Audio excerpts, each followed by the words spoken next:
du Saint-Esprit. On le lit, hein. Mais on veut rebâtir encore la loi de Salomon. Et on va dédicacer même le temple. Attention, après ton speech, maintenant c'est le moment des offrandes. Parfois c'est avant. Bon, Malachie 3:10. Apportez à la maison du trésor toutes les dîmes, afin qu'il y ait de la nourriture dans ma maison. Et si vous ne voulez pas que les écluses des cieux soient fermées, hein, donc donnez, vous aurez les écluses des cieux ouvertes. Frère, comment voulez-vous ouvrir les écluses des cieux à ceux et celles qui sont ressuscités et assis dans les cieux en Christ? Dîme, action de grâce, c'était la loi. Dîme, c'était la loi. On donne au fond, on donne. Et puis après, le pasteur il commence bien avec 10 personnes. Hein. Il était simple. Et quand il commence à voir 30, 40, 50, 100, 200, eh bien là, c'est fini. Hein. Il devient pour le voir, il faut une audience. Alors, 300, 400, 500, 600 000, il vise quoi? Il ne vise pas le royaume de Dieu dans les cœurs des gens, mais il va viser les méga church. Et maintenant, on collabore avec des ministères qui viennent de la Colombie, qui viennent des États-Unis, tout ça. Et puis, il faut les loger dans les hôtels 3, 4, 5 étoiles. Et qui sont ceux qui payent? Mais c'est vous! Alléluia! Vous voulez être libérés? Alléluia! Le mariage, il faut que le pasteur bénisse. Donnez-moi un verset que vous avez vu un pasteur de la Bible bénir un mariage. Ça n'existait pas, c'est catholique. Ça a commencé en 1547 au Concile de Trente. C'est là que le catholicisme romain a mis en place les 7 sacrements d'église, dont la bénédiction nuptiale. Tu t'habilles en robe blanche avec le voile alors que tu n'es même pas vierge. Alléluia! Dis à ton voisin, c'est le monde à l'envers. Bah oui.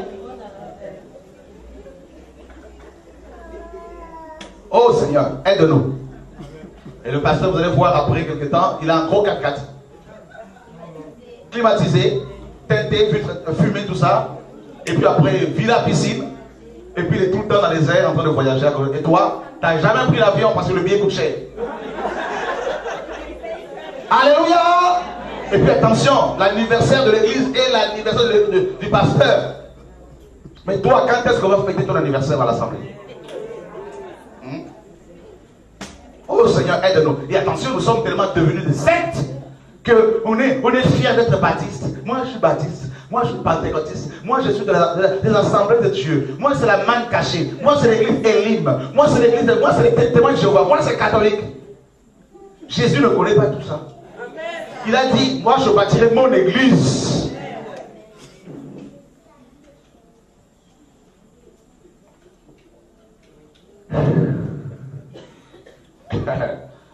Seigneur, sauve-nous. J'étais dans ce milieu. J'étais pasteur d'une église de 500 personnes. J'étais apôtre, dirigeant plus de 100 églises. On a implanté plus de 500 ici et là, dans les nations. On ne peut même plus les compter. Dieu m'a dit, laisse tout ça. Crie. Il m'a amené au ciel plusieurs fois. Je me suis retrouvé devant le trône de Dieu. Il m'a dit, beaucoup de pasteurs, après avoir gagné les âmes, ils me le présentent et ils repartent avec. C'est-à-dire, ils gagnent des âmes, non pour les laisser à Dieu, mais ils les gagnent pour les mettre dans leur bâtiment, dans leur dénomination.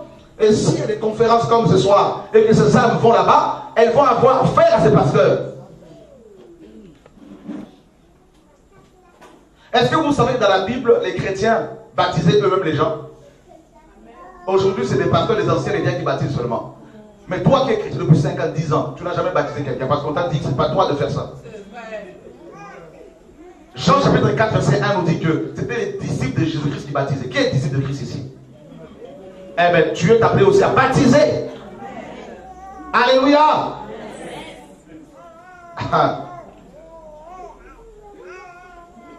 L'évangile est simple, on l'a compliqué.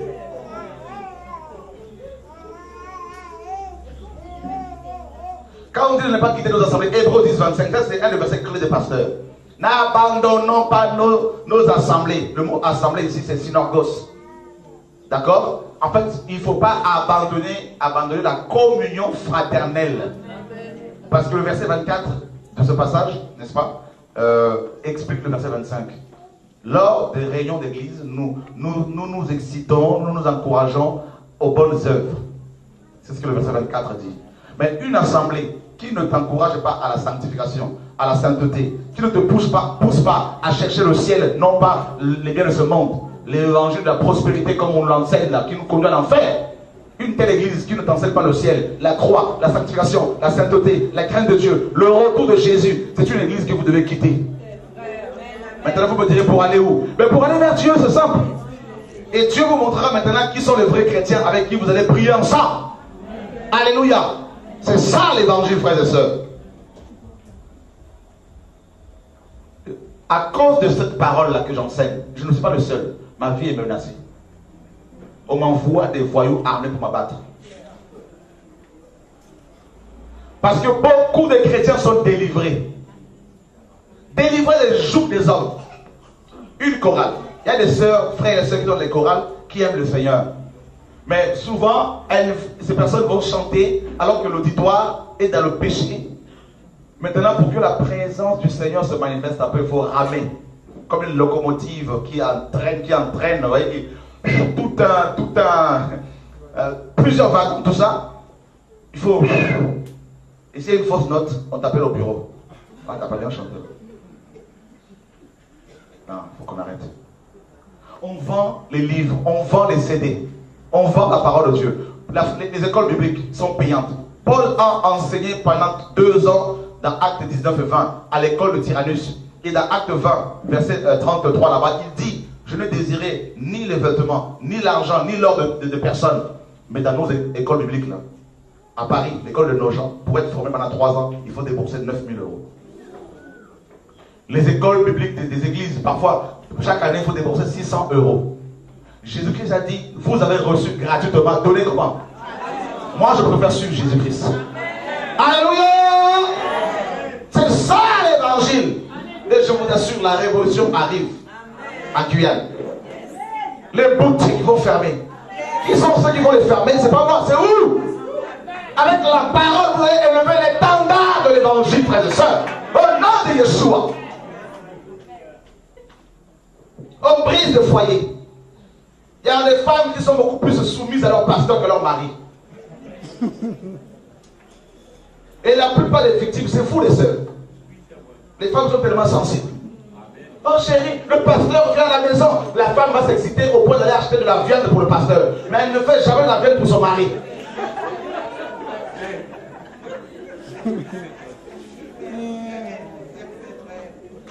Vrai ou faux? Est-ce que vous voulez que je parle ou pas? La plupart des femmes de pasteurs souffrent. Hein? Parce que les pasteurs sont gentils avec les sœurs. Mais à la maison, c'est les lions. Et ensuite, on va divorcer et se remarier, prendre une fille. Une femme beaucoup plus jeune. On dit que c'est la femme du ministère. Un pasteur divorcé, remarié, doit s'asseoir, il ne va plus prêcher. Voilà la parole de Dieu, frères et sœurs. C'est ça l'évangile, frères et sœurs. On doit revenir à la croix. On a chassé Jésus de nos églises, de nos cœurs, de nos maisons. Et on l'a remplacé par les hommes, par les doctrines des hommes. Jésus n'est pas mort à la croix pour que toi tu sois milliardaire. C'est faux. Bill Gates ne paye pas la dîme, mais il est l'homme le plus riche du monde. Mascarade. Mystification. Jésus est mort à la croix pour que toi tu vis par la foi. C'est ça l'évangile. La foi. Car sans la foi, il est impossible d'être agréable à Dieu. Nos églises sont devenues de la loterie. Dans le sang, tu auras 1000. Vous avez vu comment il fait chaud ici? Il y a des gens qui se lèvent tôt le matin pour aller travailler. Ils gagnent 500 €, on leur dit donner 10%. Ensuite, donner une offrande d'action de grâce. En fait, donner en plus une offrande pour la construction du bâtiment. Que chacun donne comme il a résolu en son cœur. Ah, sur le mariage. Oui. Qui marié et divorcé et ils ont laissé dans l'église là. En sert ou en frère. Un pasteur divorcé remarié ne doit plus diriger l'église. Il doit s'asseoir. Les membres de l'église peuvent continuer eux à prier ensemble, partager la parole. Marié et divorcé, qui est marié. Non, les membres de l'église divorcés, remariés, mais ils ne peuvent pas prier avec nous. Non. Le divorce de la Bible, c'est interdit. Alléluia. Que l'homme ne sait pas parce que Dieu a choix.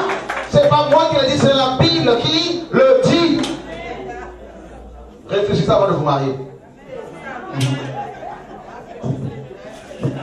Je ne suis pas venu pour prendre votre argent, je suis venu pour vous dire la vérité. Parce que Dieu aime la Guyane. Alléluia. Tu as un instant de divorce. Ton mari est-il chrétien? Il n'est pas chrétien.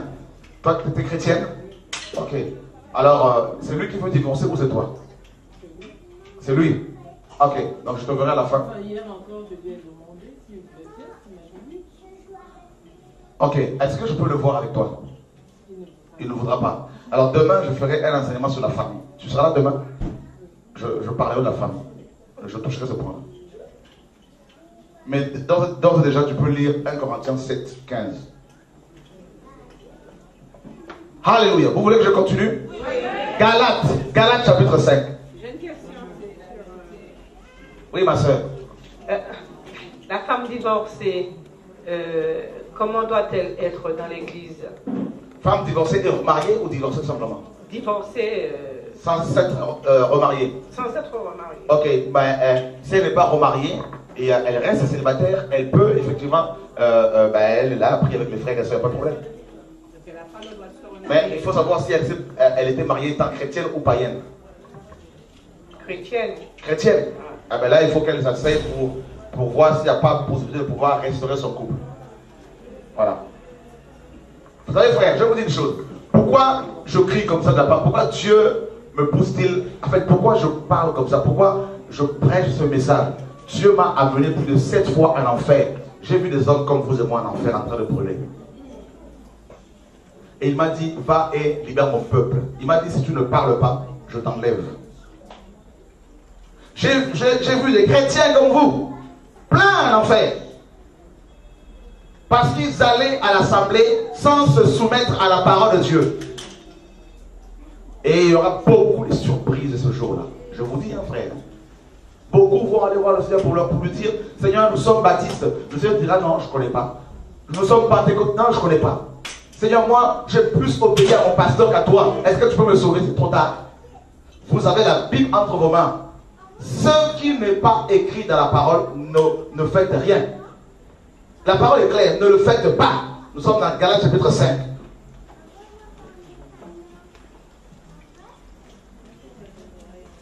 Galates chapitre 5, verset 1er. Quelqu'un peut le lire? C'est pour la liberté que Christ nous a affranchis. Demeurez donc fermes et ne vous laissez pas mettre de nouveau sur le joug de la servitude. Ok, verset 13. Frères, vous avez été appelés à la liberté. Seulement ne faites pas de cette liberté un prétexte de vivre selon la chair. Nous allons parler rapidement de la liberté. En fait, toutes les questions que vous avez posées, les réponses qui avaient été apportées, nous parlent en gros de la liberté que nous avons en Christ. D'accord? La liberté. Qu'est-ce que la liberté? La liberté, ce n'est pas le fait que tu fasses ce que tu veux. Non.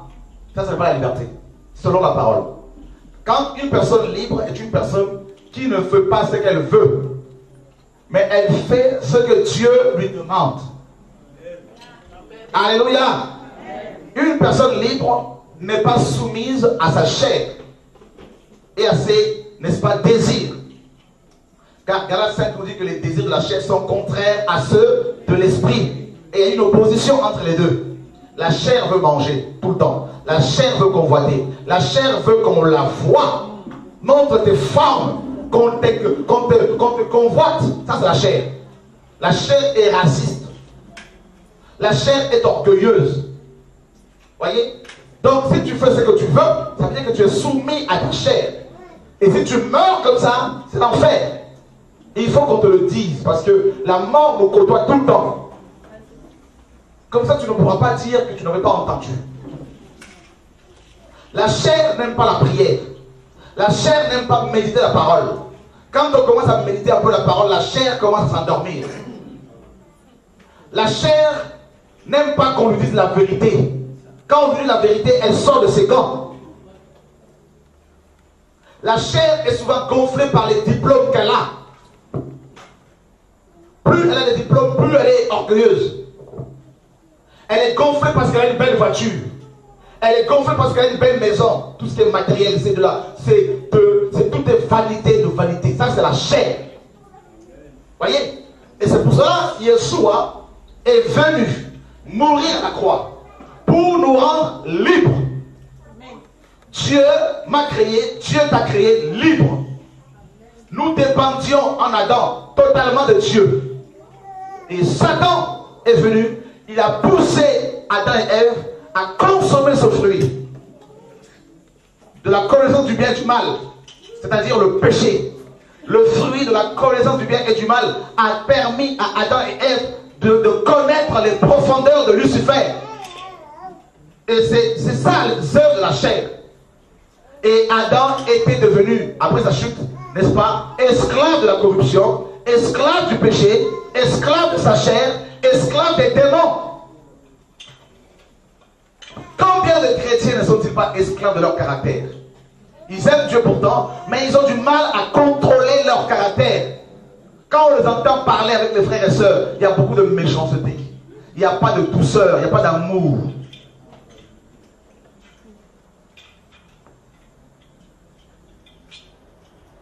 Frère, beaucoup de chrétiens sont esclaves d'abord de la chair. Les œuvres de la chair. L'impudicité, on trouve cela dans l'église. L'adultère, dans les églises. La convoitise, dans les églises. La compétition, dans les églises.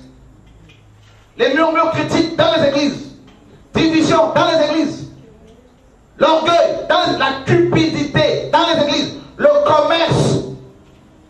La vente de mouchoirs, la vente de produits, n'est-ce pas, tels que CD religieux, livres, tout ça, ouvrages de littérature, dans les églises. De même que le temple de Jérusalem était rempli de changeurs de monnaie, de vendeurs de bœufs, de pigeons, eh bien, nos églises sont devenues de véritables maisons de trafic. Dans les églises, les œuvres de la chair. C'est l'église de Laodicée. Je me suis enrichi, je suis riche, disait-il. C'est comment le messager ou l'ange de l'église de Laodicée. Les œuvres de la chair sont là. Regardez comment les gens sont habillés dans nos églises. Les gens sont presque nus maintenant. Les œuvres de la chair est là. Vous allez poser des questions, je vais pas être trop long. La chair. Les gens sont esclaves de la chair. Esclaves du sexe. Esclaves de la cigarette. Esclaves de la pornographie. Beaucoup sont esclaves. Avant d'être esclaves des démons, ils sont d'abord esclaves d'eux-mêmes. Ils ont du mal à se contrôler. Ils mangent sans se contrôler. Ils boivent sans se contrôler. La chair. Deuxièmement, on est esclave des démons. Je suis dans le ministère de la délivrance depuis près de 28 ans. Et je vous assure, la plupart de nos églises sont remplies de démons. C'est la synagogue de Satan. Les gens sont possédés par toutes sortes de vices.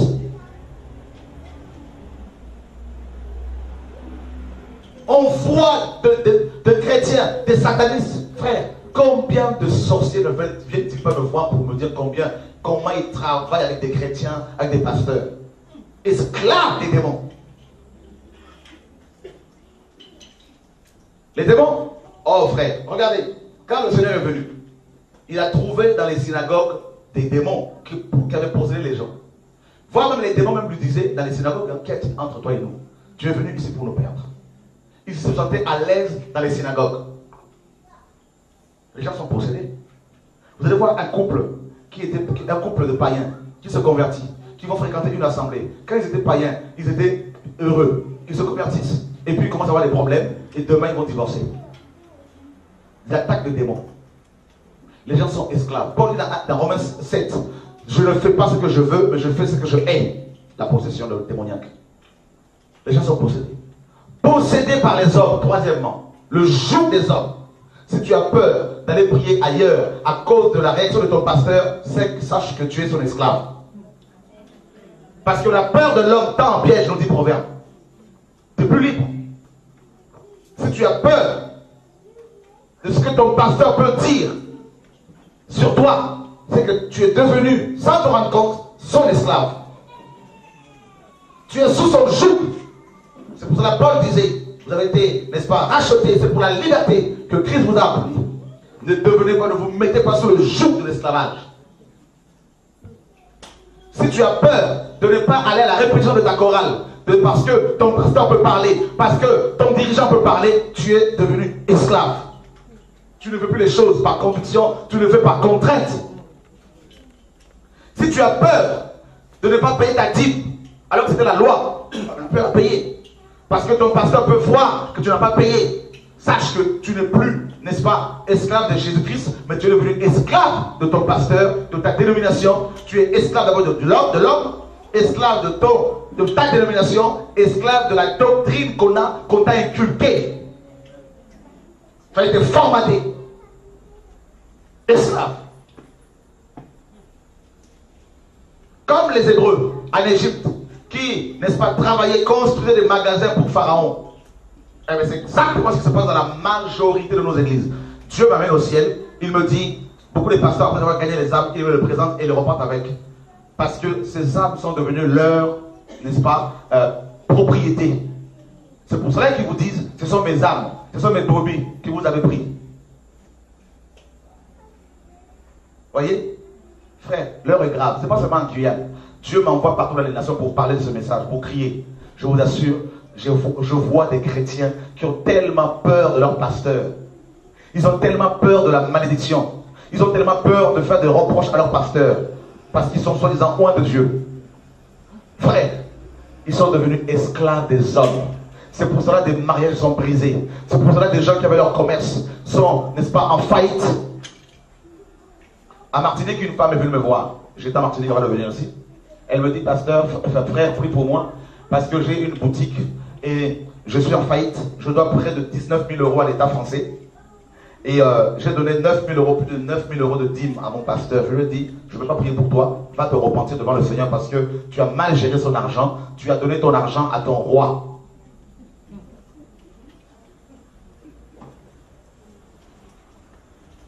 Frère, l'heure est grave. Hein? L'heure est grave. Beaucoup de chrétiens pleurent. Des gens que vous ne connaissez pas forcément, hein, que nous rencontrons ici et là. Ils pleurent, ils souffrent. Ils sont menacés de mort. Ils sont menacés de malédiction. Ils tremblent, ils ne savent plus quoi faire. Ils vont dans les assemblées malgré eux, beaucoup. Parce qu'ils ont peur de la malédiction, parce qu'on leur a dit, n'abandonnez pas vos assemblées. Donc du coup, ils ont peur. C'est un formatage. C'est de la manipulation. C'est le contrôle. Et on enseigne les enfants pour vous contrôler, pour être sous le joug d'un pasteur. Vous savez comment ça fonctionne? On vous parle des pères spirituels et des filles spirituelles et fils spirituels. Voyez? Jésus-Christ a dit ceci dans Matthieu 23, verset 9. N'appelez personne sur terre votre père. D'accord? Il y a la réalité des pères dans la foi, c'est vrai, Paul le dit. Mais Paul, regardez, personne n'a appelé père. Paul, papa, mon papa. Même pas Timothée. Voyez?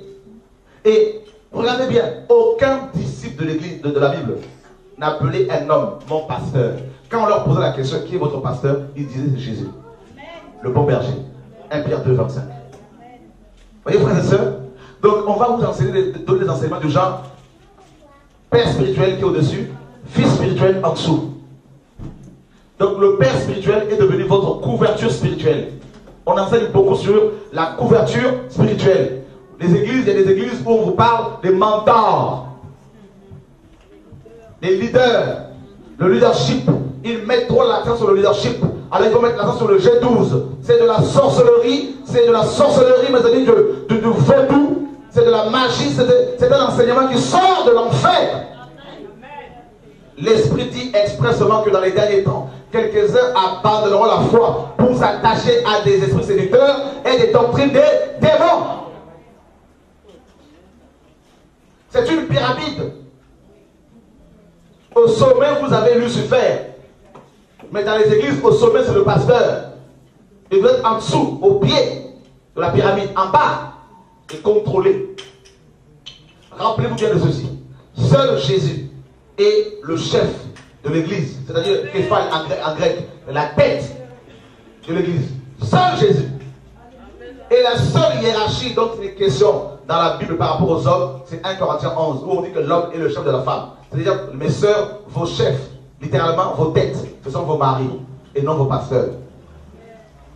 Et un chef est celui qui fait les choses et il dit aux gens, faites comme je fais. Et il n'est pas là pour dire, faites alors que moi je ne fais rien. S'il te demande de jeûner, c'est parce que lui me gêne. Voilà, c'est ça être chef, c'est donner, montrer l'exemple. Voyez frères et sœurs, donc c'est terrible comment ces enseignements sur le disciple et le berger, le serviteur et le maître, comment ces enseignements sont enseignés, développés même aux États-Unis. Des livres sont écrits sur le leadership, sur la direction des églises par les leaders, des champions, des mentors.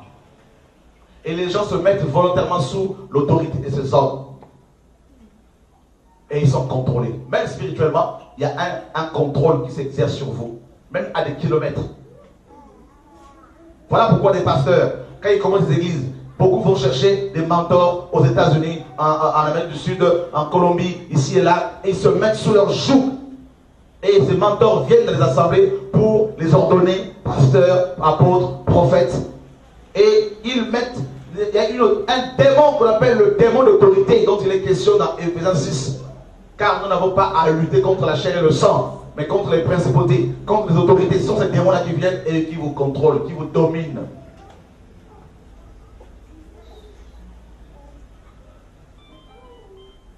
Et du coup, tu n'es plus libre. Tu n'es plus libre. Tu te crois libre, mais tu n'es pas libre. Frère, l'heure est grave. Hein? Je vous assure, frère, beaucoup de chrétiens sont plus fidèles à leur église qu'à Dieu. Ils servent plus leurs églises que le royaume de Dieu. Ils sont plus fidèles aux réunions d'église qu'à la parole de Dieu. C'est très catholique. Quitter l'église locale, pour beaucoup, correspond à la perte du salut. C'est très catholique. C'est le contrôle. Voyez? Et c'est grave. C'est grave ce qui se passe. Veuillez inscrire vos portables sur l'état, s'il vous plaît. C'est grave. Ce contrôle. C'est comme dans 1 Samuel 8. Dieu était le roi d'Israël, mais le peuple est allé voir Samuel pour lui dire, donne-nous un roi qui va régner sur nous, qui va dominer sur nous. Voilà pourquoi vous êtes tellement devenus esclaves des pasteurs. Pour vous marier, il faut absolument qu'ils vous bénissent. Pour vous baptiser, il faut absolument qu'ils le fassent. Pour être guéri, c'est eux seulement qui doivent prier pour vous. Mais un frère, entre guillemets, qui est simple, qui n'a pas de titre, pas de fonction, s'il vient prier pour vous, vous le déconsidérez.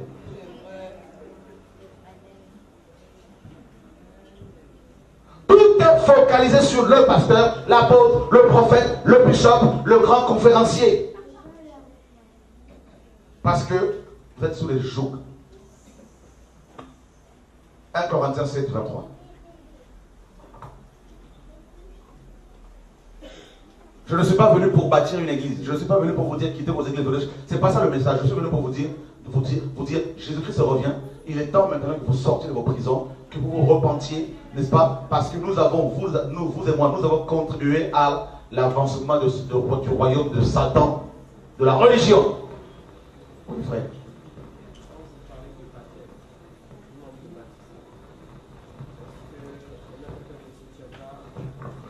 Vas-y.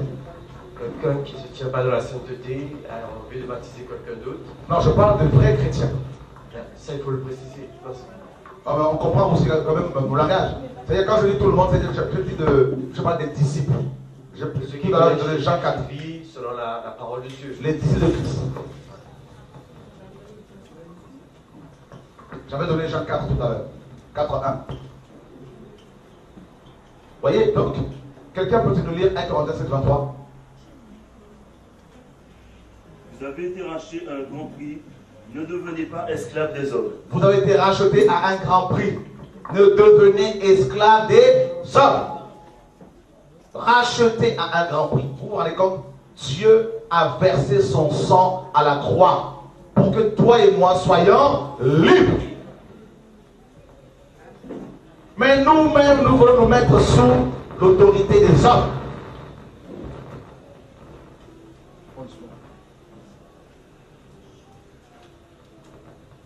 Parce que ça nous rassure.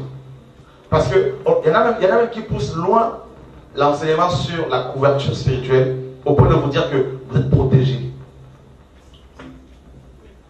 contre les démons.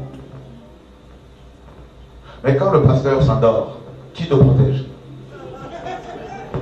Parce que ma Bible dit que celui qui garde Israël ne sommeille ni ne dort. Alors je préfère me mettre sous l'autorité de Christ. Alléluia.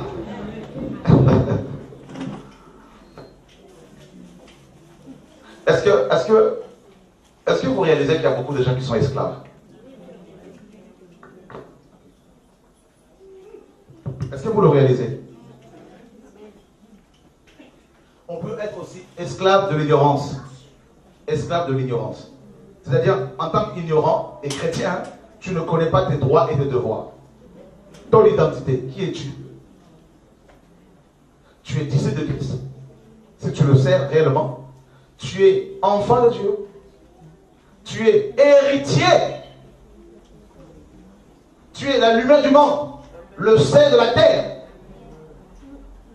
Waouh! Alléluia! Tu es l'épouse du grand Dieu. Waouh, frères et sœurs! Alors, si tu es l'épouse du grand Dieu, qui peut te toucher? Il est Dieu de gloire, le Dieu d'Israël. Voyez?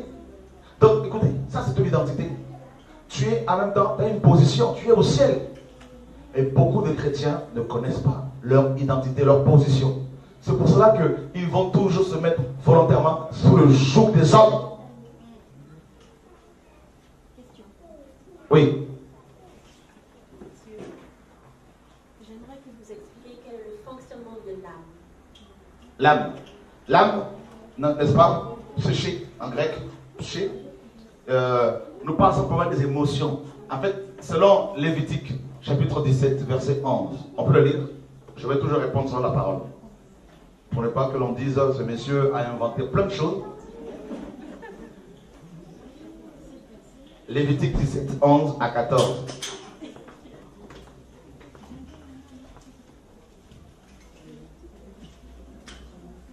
Lévitique chapitre 11, verset 17.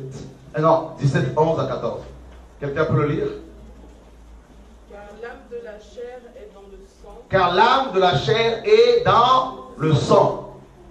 Je vous l'ai donné sur l'autel afin qu'il serve d'expiation pour vos âmes. Car c'est par l'âme que le sang fait expiation. C'est pourquoi j'ai dit aux enfants d'Israël, personne d'entre vous ne mangera du sang, et l'étranger qui séjourne au milieu de vous ne mangera pas du sang. Si quelqu'un des enfants d'Israël ou des étrangers qui séjournent au milieu d'eux prend à la chasse un animal ou un oiseau qui se mange, il en versera le sang et le couvrira de poussière. Est-ce que tout le monde a entendu? Je pense pas. Ok. Tu as le micro, alors tu vas donner le micro. Juste le verset 11, hein. Tu peux le lire? Bon, quelqu'un va lire juste le verset 11, parce qu'on n'entendait pas effectivement. Merci Marcel. Est-ce que frère, tu peux lire le verset 11? Car l'âme de la chair est dans le sang. Je vous l'ai donné sur l'autel afin qu'il serve d'expiation pour vos âmes. Car c'est par l'âme que le sang fait l'expiation. Okay. L'âme, selon la Bible, égale le sang. D'accord? C'est ça l'âme. Le sang, c'est la vie. Tout simplement. Le rôle de l'âme, c'est la vie.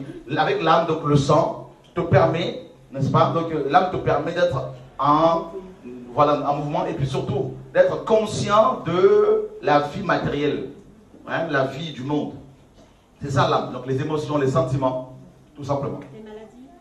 Les maladies qui touchent l'âme, les blessures de l'âme, les outrages, les critiques peuvent nous blesser au niveau de l'âme. Oui. Et les liens ancestraux, familiaux, tout ça, parce que les démons se transmettent par le sang.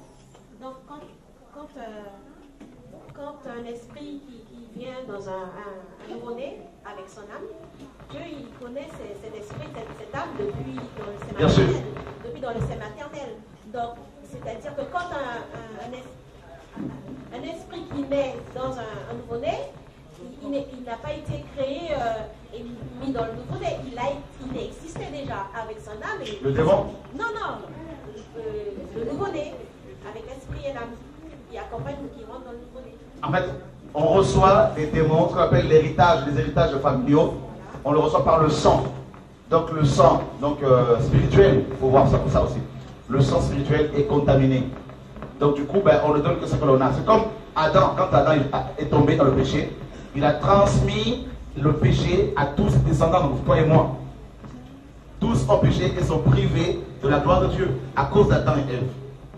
Tu vois? C'est tout simplement ça. Donc les démons peuvent, n'est-ce pas, nous attaquer par rapport aussi aux actions que nos grands-parents, nos parents ont posées. D'accord? Donc tout simplement. Mais si on se convertit, réellement, on est libéré de cela. La Bible dit que si quelqu'un est en Christ, merci. Si quelqu'un est en Christ, il est devenu une nouvelle créature. Les choses anciennes sont... On n'a pas dit que les choses anciennes passeront. Hein. Les choses anciennes sont passées et toutes choses sont devenues nouvelles. Donc du coup, étant chrétien, vous n'avez plus besoin d'aller vous faire délivrer si vous êtes réellement né de nouveau. C'est à la nouvelle naissance qu'on est réellement délivré des démons. Maintenant, dans l'esprit dans cette doctrine de père et fils spirituel, fils et fille, on nous dit que vous devez, en tant que chrétien, bien que convertis sincèrement, vous devez encore chercher des pasteurs pour vous délivrer. Donc du coup, on a mis en place ce qu'on appelle la cure d'âme. C'est démoniaque. La relation d'aide, c'est démoniaque. C'est de la psychologie chrétienne.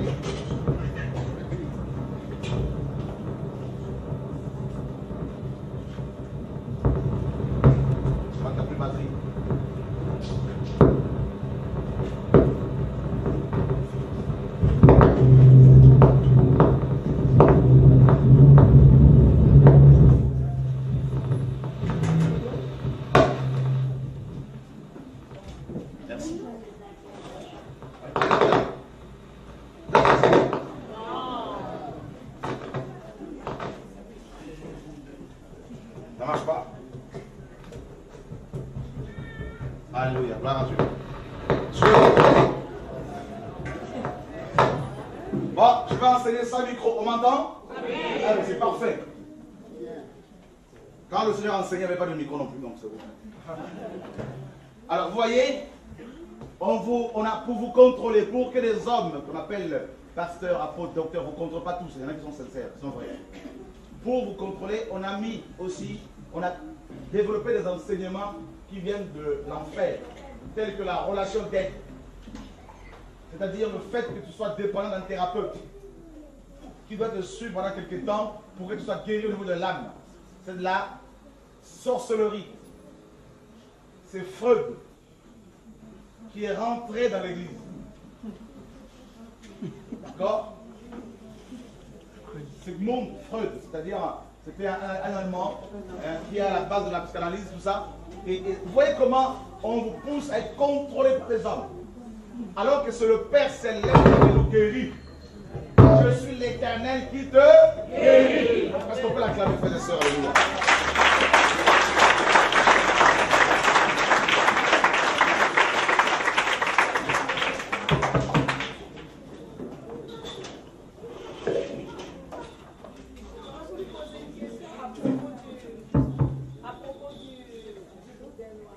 Ok, on en parlera après, si c'est possible. Regardez bien. Vous voyez à quel point, avec les enseignements, les doctrines des hommes, des démons, on a chassé Dieu des églises.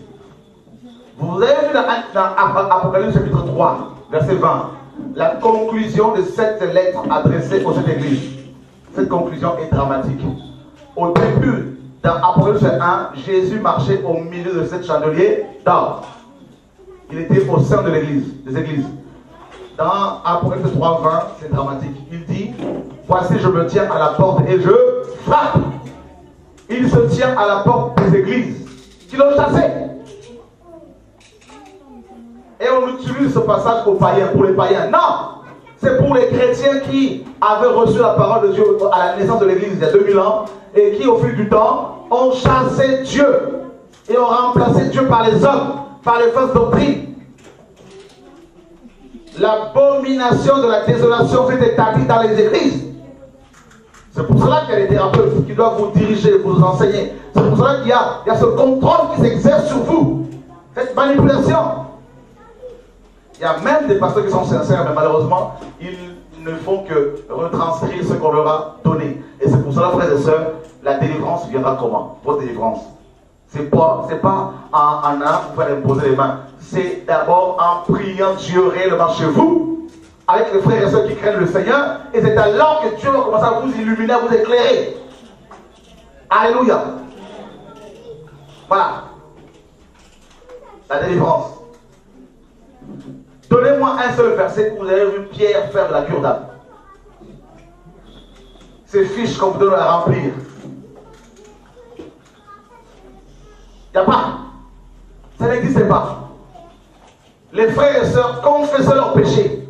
Et Dieu les guérissait. Je sais que ce message ne s'applique pas. Mais vous devez l'entendre. Vous n'avez pas le choix. Si vous voulez aller au ciel, eh bien, vous devez être libéré de toutes sortes de jougs. D'accord? C'est pour la liberté. Qu'est-ce que la liberté? La liberté, comme je vous l'ai dit, c'est le fait de faire la volonté de Dieu. Dieu te dit, telle est ta femme, un tel est ta femme. Même si les hommes disent non, mais si Dieu t'a dit c'est elle, obéis au Seigneur, plie les genoux et Dieu se glorifiera. Même si les pasteurs disent c'est pas elle, dis-leur que Dieu m'a dit. Et celui qui est libre sera forcément rejeté par les religieux, sera forcément lapidé. Il connaîtra la solitude. La liberté, c'est le fait d'obéir à l'évangile. Qu'est-ce que l'évangile? C'est la mort et la résurrection de Jésus. L'évangile n'élève pas l'homme. L'évangile ne place pas l'homme au centre. L'évangile, selon 1 Corinthiens 15, c'est la mort et la résurrection de Jésus pour notre délivrance, frères et sœurs. Alléluia. L'évangile, c'est quoi? C'est la repentance des œuvres mortes. La repentance par rapport aux avortements que vous avez pratiqués. Il faut les déclarer publiquement. Parce que c'est le sang qui a coulé. Vous l'avez tué.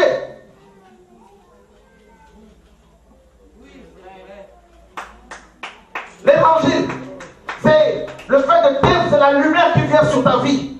Et les œuvres des ténèbres sont exposées. Tu as avorté, tu te repens. Tu as tué, tu te repens. Tu as volé, tu te repens. Tu as pris le mari d'autrui, tu te repens. La repentance te permet de rentrer dans la liberté. Sinon, tu seras toujours contrôlé par les démons.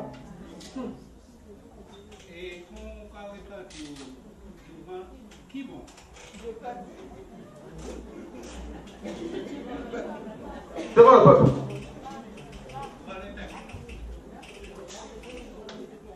Qui veut dénoncer l'avortement? Venez. Venez le faire vous-même. Prenez le micro qu'on faisait cela. Moi, j'ai été avortée 2 fois. Voilà, j'ai avorté 2 fois. Je m'appelle la sœur. Je vais être plus longue que... J'étais comment on appelle ça? Une déesse de Moloch. C'est-à-dire, je tuais tous les enfants que j'avais, je les tuais. Je suis arrivée jusqu'au nombre de 4, même 5. Voilà, quand je ne connaissais pas le Seigneur. Tous les enfants que Dieu me donnait, ça partait comme ça, parce que j'obéissais à Moloch. Alors je demande à Dieu pardon. J'avais déjà confessé ça quand j'étais à Paris, mais aujourd'hui dans mon pays, là, je demande à Dieu pardon devant le peuple, devant les enfants du Père. Je vous exhorte, mes bien-aimés, à faire autant. Ça, c'est la grâce de Dieu, là, maintenant, pour chacun. Levez-vous, parce que nous sommes des meurtrières. Nous sommes des femmes qui avons tué. Et en Guyane, il y en a beaucoup. Alors je profite de vous dire, levez-vous, n'ayez pas honte. Nous sommes là pour faire dire la grâce de Dieu, la liberté que Dieu veut nous donner. Il y a beaucoup qui résistent encore parce que vous avez honte.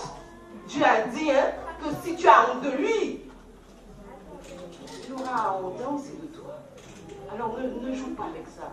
Je demande à Dieu pardon pour tous ces avortements, pour tous ces enfants.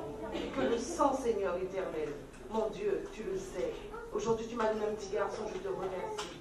Seigneur, pardon au nom de Jésus.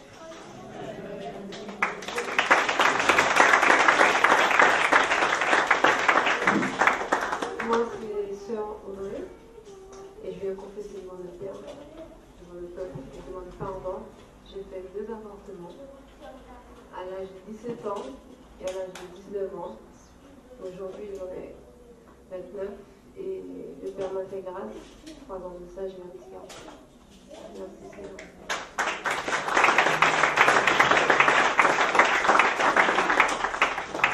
Bonsoir, chers frères. Je viens confesser que moi aussi, j'ai fait 2 avortements. Par contre, je ne peux pas les situer dans le temps, mais je viens confesser à Dieu que j'ai fait 2 avortements. Voilà. Je me pardonne.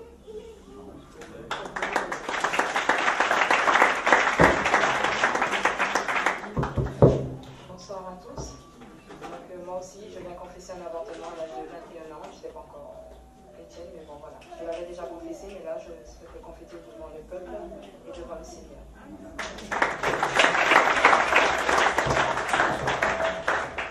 Bonsoir à tous. Donc, je viens confesser devant mon Père céleste et devant vous tous l'Assemblée. J'ai dû faire 3, 4, je ne sais pas combien d'avortements. Mais malgré ça, le Seigneur m'a quand même donné 6 enfants. Je veux dire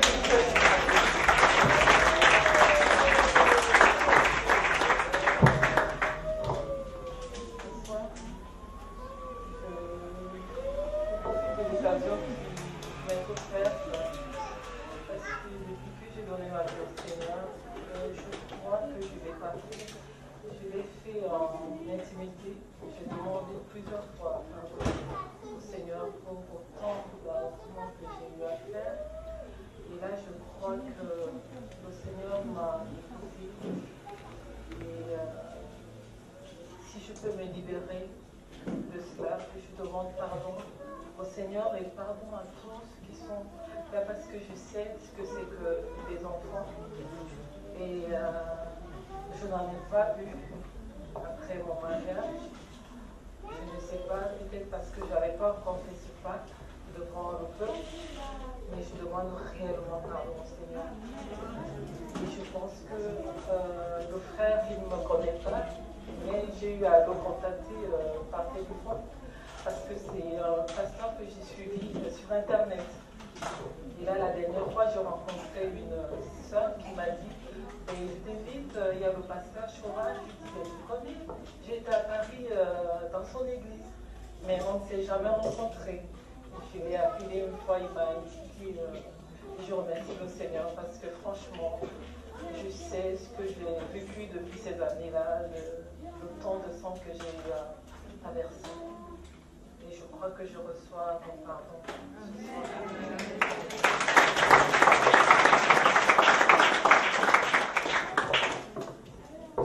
Bonsoir tout le monde.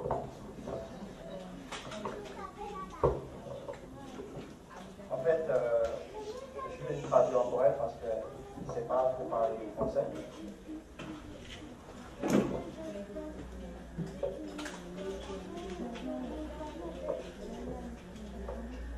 En fait, elle aussi, ça fait 9 ans qu'elle voulait, comment dire,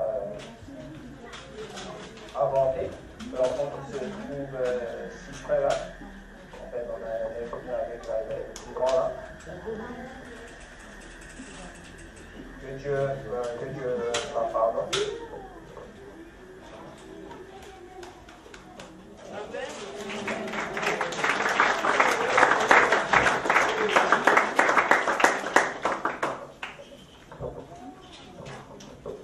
Bonsoir tout le monde.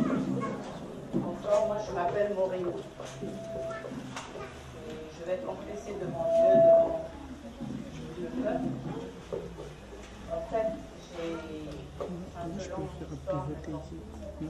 J'ai avorté, j'avais l'âge de 17 ans.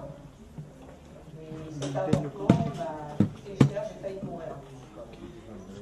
Ensuite, même pas un an après, je suis tombée enceinte, j'ai gardé ma fille. Aujourd'hui, elle a 27 ans. Et par contre, dans la semaine, j'avais encore des regrets.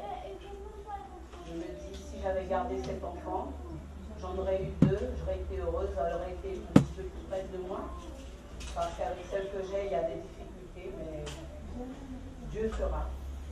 Mais sincèrement, je n'avais jamais pensé à demander à Dieu pardon. Aujourd'hui, je demande pardon à Dieu. Et je vois qu'en fait, c'est quelque chose qui me fait mal en fait. Et je n'ai jamais compris pourquoi j'avais cette douleur. Mais je pense en demandant pardon à Dieu ce soir, que cette douleur partira et que je serai heureuse parce que j'avais demandé à Dieu beaucoup d'enfants. Et j'en ai eu qu'une seule. Mais par la grâce de Dieu, elle m'en a déjà donné 3 petits. Merci Seigneur.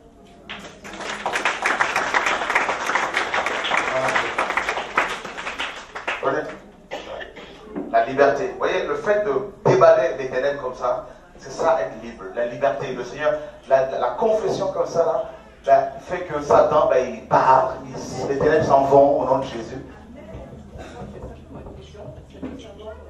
Si par exemple, vous voulez garder un enfant, mais vous êtes malade, et les médecins ne veulent pas que vous gardiez l'enfant, et ils préconisent l'avortement, est-ce que c'est un péché? Vous êtes chrétien? Vous étiez chrétienne à l'époque? Oui. Ok. Comme j'ai été gravement malade, et je voulais garder mon bébé, mais les médecins m'ont dit que je ne pouvais pas parce que c'était ma vie dans l'ange. Donc, les gens, si c'est un péché quand même. En fait, je crois que Dieu n'a pas changé. Je crois qu'il est le même hier, aujourd'hui et éternellement. Et nous ne sommes pas condamnés, c'est sûr que tu n'avais pas la connaissance. Et aujourd'hui, tu sais que si c'est le cas, je pense que ça va se répéter. Mais si jamais cela se reproduisait un jour, mets ta foi en Dieu. Tu sais. Et Dieu qui a dit qu'il est le même hier, aujourd'hui et éternellement, ne peut se glorifier parce que tu lui as fait confiance. Tu vois, non? Maintenant que tu as cette connaissance-là, tu peux maintenant prier pour les personnes concernées. Et on voit des cas comme ça. On a des cas comme ça où les médecins disaient aux sœurs de le faire et elles ont attiré d'obéir à la parole du Seigneur et Dieu est intervenu. Parce qu'il est derrière sa parole pour l'accomplir. Oui, non, mais il y a des médecins qui ne voudront pas et qui vont vous accompagner. Je suis d'accord, mais on a des cas comme ça où le Seigneur n'a pas été intervenu. On le voit. On prie pour les gens qui n'ont pas de reins. Dieu les remplace, il leur donne des reins tout neufs. On prie pour les cadavres, là, Dieu les réveille. Tu vois, non? La foi. Mais nous ne sommes pas condamnés. Maintenant, tu as la connaissance. Et le Seigneur t'a pardonné parce que je vois que ton cœur souffre. Et fortifie-toi. Et demain, tu sais maintenant comment tu dois te comporter. Amen. Alléluia. Gloire à Dieu. Ça fait plaisir. Qui veut expérimenter la liberté? Alors, avant de finir et prier, une personne libre, c'est une personne qui obéit à la parole. Rien qu'à la parole. Une personne libre est celle qui ne va pas se sentir condamnée parce qu'elle n'a pas pu prier de minuit à 1h du matin. Le fait qu'on vous dise qu'il faut absolument prier de minuit à 3h, ça c'est la condamnation. Parce que si vous ne pouvez pas le faire, vous vous sentirez condamné. Si vous êtes libre, vous pourriez prier de minuit à 3h, tout comme de 3h à 6h, tout comme de 23h à minuit, selon que Dieu vous conduira. Amen. Alléluia. Amen. Une personne libre est une personne qui est dirigée par le Saint-Esprit, conduite par le Saint-Esprit. Tel que je suis là, Dieu peut me dire, prie de 23h à 1h, je prie. Il peut me dire, prie de 5h à 7h, je prie. Vous voyez, il faut se laisser guider. C'est ça la liberté. Une personne libre est une personne la personne est comme du vent. On ne peut pas la cerner. Si les démons, un exemple, si tu pries tous les jours de minuit à 3h, Satan connaît ton programme. Il va t'attaquer avant minuit ou après 3h. Mais si tu es dans la liberté, c'est-à-dire tu suis l'Esprit de Dieu, Satan ne pourra pas te cerner. S'il vient à minuit pour t'attaquer, tu es en prière. Le lendemain, s'il revient à 3 heures, tu es en prière. Vous voyez, c'est ça la liberté. Tu as 10 euros, Dieu te dit donne-les à un frère, tu les donnes. Tu as 10 euros, le lendemain, il te dit garde-le, tu le gardes. C'est ça la liberté. Alléluia. Être libre, goûter à cela, oui. Quelle est la fonction du pasteur et de l'église? Quelle est la fonction du pasteur? Bonne question. Et est-ce que tu connais l'église universelle de Dieu? Oui, j'ai déjà été, mais Tu as bien fait de partir de là. oui. C'est une, n'est-ce pas, une entreprise lucrative. Ça dépouille les gens comme pas possible. La fonction d'un pasteur, c'est celle de paître. D'accord? Paître, c'est quoi? Trouver le pâturage, trouver la nourriture pour les brebis.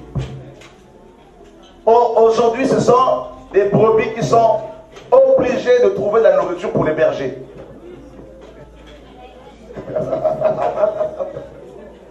Alléluia! Le bon berger donne sa vie à ses brebis. Aujourd'hui, ce sont les brebis qui donnent leur vie pour les bergers. C'est le monde à l'envers. La fonction d'un pasteur, c'est de partager la parole avec toi, son expérience, parce que un pasteur, c'est quelqu'un qui a de l'expérience, qui est converti depuis des années, qui a fait beaucoup d'erreurs, qui a appris de ses erreurs et qui peut, n'est-ce pas, aider les nouveaux convertis, comme une mère qui donne du lait à son enfant. Mais un bon pasteur, comme une mère digne de ce nom, doit laisser les frères et sœurs qui ont la maturité aller servir le Seigneur là où il peut les envoyer et ne pas les retenir dans son bâtiment à vie. Et la fonction de l'église, de toi et moi, comme des pasteurs aussi, c'est de nous encourager d'abord, nous chrétiens mutuellement, d'abord d'adorer Dieu. Deuxièmement, de nous édifier, nous encourager les uns et les autres. Troisièmement, d'annoncer l'évangile au monde. D'abord par notre témoignage, notre vie sanctifiée. Et ensuite en proclamant la parole. Tu vois, non? Et cette église-là, elle doit se sanctifier parce qu'elle sera bientôt enlevée. Voilà. Toute église qui a son siège quelque part, comme les églises catholiques ont leur siège au Vatican, toutes les églises qui ont leur siège aux États-Unis ou quelque part sur terre sont des églises babyloniennes. L'église véritable a son siège au ciel. Alléluia. L'église véritable fait son pèlerinage tous les jours au ciel. Non au Vatican, ni à Jérusalem, comme beaucoup d'évangéliques vont prier sur le mur de lamentation à Jérusalem, qui vont porter maintenant la kippa ou les soutanes. Il faut les envoyer au Vatican, leur placer là-bas. L'église véritable annonce la croix, prêche l'évangile de la croix, l'amour de Dieu. Si je t'aime de l'amour de Christ, je ne peux pas te dépouiller, je ne peux pas te mentir, je te parlerai selon Dieu. Je me dépouillerai même pour toi, pour t'aider. C'est ça être chrétien. Amen. Alléluia. Et c'est pour cela, frères et sœurs, de revenir à la parole. Oui, jeune fille. Tu voulais parler? D'accord. Oui. Je voudrais savoir si, en tant que servant du Seigneur, on a, comment dirais-je, une façon de s'habiller, une façon, parce qu'on dit des fois qu'on va mettre des bijoux, qu'on va mettre des pantalons. Ok. Alors ça c'est, sur internet vous avez plusieurs vidéos comme ça, des gens qui ont soi-disant eu des visions, en fait c'est... Bref, ça c'est aussi un autre... c'est pas seulement les servants, en fait toutes les chrétiennes sont les servantes de l'Éternel. Tous les hommes, les frères, les chrétiens sont des serviteurs de l'Éternel. Pas seulement ce qu'on appelle pasteur ou apôtre. Et tout chrétien digne de ce nom doit s'habiller décemment. Maintenant les apôtres mettaient l'accent sur l'extravagance. Une personne qui met un petit bijou là, pas trop extravagant, on ne va pas la condamner. Mais si c'est des bijoux qui attirent le regard, mais non, c'est de l'orgueil, tout ça. Il faut la simplicité. Une femme de Dieu, digne de son nom, doit savoir se couvrir. Vous voyez? C'est important. C'est très important. Et les hommes qui aiment le Seigneur doivent aussi se couvrir. Pour ne pas être l'occasion de chute pour les sœurs. D'accord? Donc, est-ce que vous croyez vraiment que parce qu'une femme porte un petit bijou ici et qu'elle sait, elle meurt comme ça, va en enfer? Non. Le pantalon, en fait, c'est aussi un autre sujet. Et d'abord, donnez-moi un verset où on a dit que le pantalon était un vêtement d'homme. Est-ce que vous savez qu'à l'origine, le pantalon était créé pour ceux qui faisaient de l'équitation? Non, c'est ça, non? Ouais, c'est ça, l'équitation. Voilà. C'était beaucoup plus facile. Quand Dieu disait aux Hébreux de ne pas porter des vêtements d'hommes aux femmes, n'interprétons pas la parole de manière charnelle. Hein? Qu'est-ce que Dieu prévoyait? Les enfants d'Israël, quand ils sont arrivés à Canaan, ils ont trouvé quoi? Ils ont trouvé des homosexuels. Ils ont trouvé des transsexuels. Des travestis. Donc des travestis qui s'habillaient en homme ou en femme. Donc c'est pour cela que Dieu interdisait cela. Derrière cette interdiction, il voyait, n'est-ce pas, ces hommes qui s'habillaient comme des femmes et ces femmes qui s'habillaient comme des hommes. Et c'était, les Cananéens s'habillaient comme ils aimaient ce péché. Est-ce que tu sais que l'habit des hommes de l'époque, ce n'était pas le pantalon, c'était des tuniques? Est-ce qu'une femme aujourd'hui qui porte une tunique, aujourd'hui on va dire, non, il faut l'enlever, tout ça? Les femmes, les hommes qui portaient des tuniques étaient bien couverts. Et Dieu ne voulait pas que les femmes portent des tuniques des hommes. Ce n'était pas les pantalons. Le pantalon a été créé c'était au XVIe siècle. Mais par contre, une femme qui s'habille en pantalon serré, on voit ses formes, ça va séduire les gens. Donc il faut s'habiller décemment. D'accord? Là, nous sommes d'accord.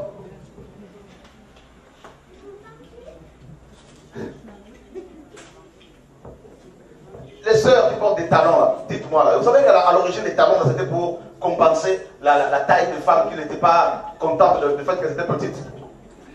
Et de ce fait, elles corrigeaient Dieu de les avoir créées petites. Donc d'un côté, on interdit le pantalon et de l'autre, il faut porter des talons. Vous ne voyez pas qu'il y a quelque chose qui ne va pas là? Soyons honnêtes. Je prends un exemple. Une femme qui porte un pantalon large comme ça, on ne voit pas ses formes. Elle est bien couverte.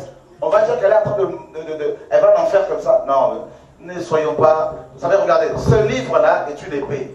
On peut tuer les gens tout comme on peut s'auto-détruire. Amen. Faites des recherches. Allez ce soir sur le net. Tapez pantalon sur Google. Origine, vous allez voir. Hein?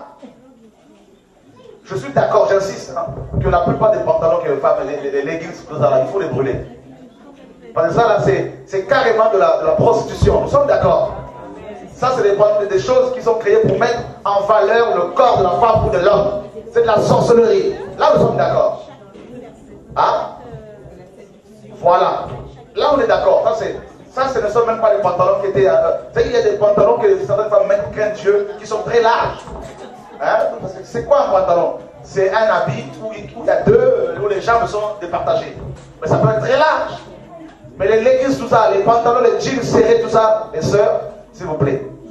Il n'y a pas que les sœurs, il y a des hommes aussi qui s'habillent comme ça. Je me rappelle à Martinique, on donnait un bagne à un frère à cause de ses pantalons serrés.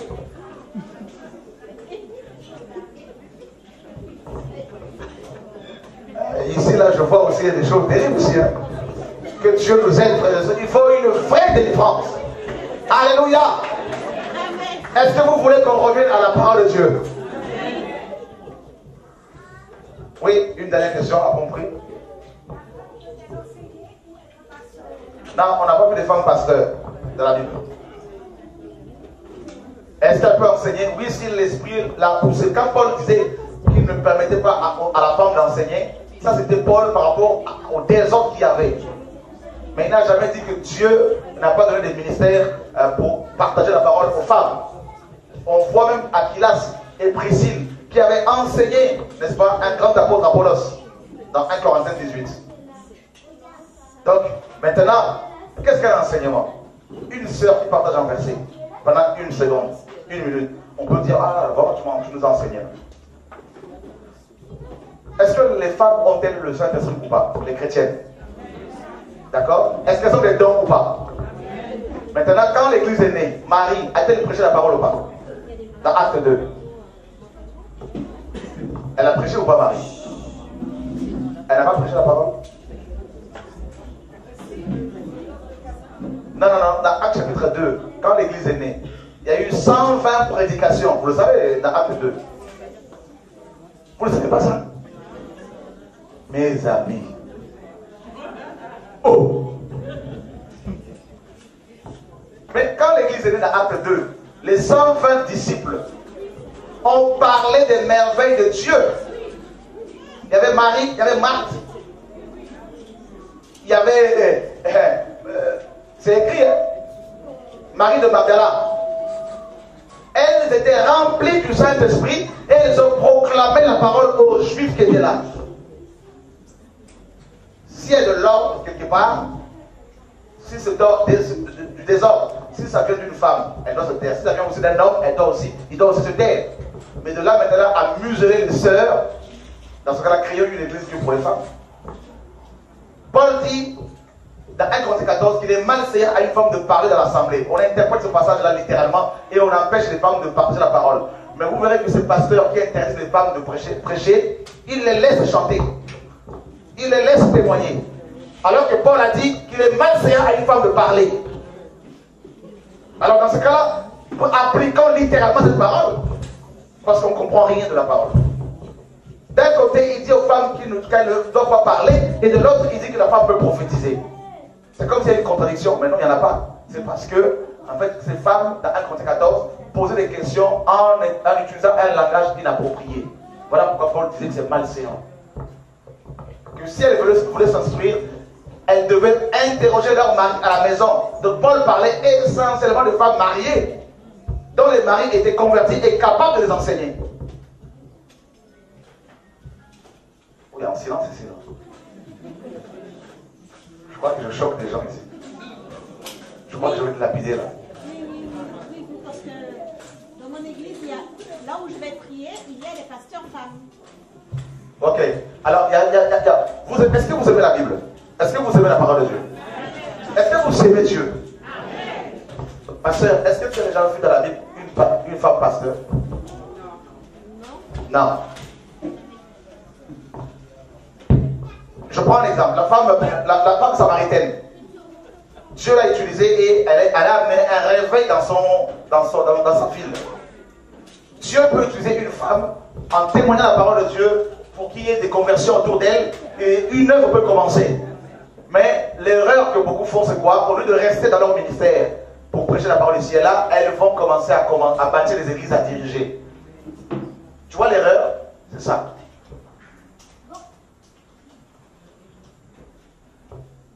Mais si la femme elle est affranchie, si elle porte l'Esprit Saint en elle. Si elle porte. L'Esprit Saint en elle, si elle. Oui, bien sûr. Elle est affranchie, mais le problème c'est que nous ne pouvons pas nous affranchir de la parole. Mais si à travers nous, le Saint-Esprit nous sert.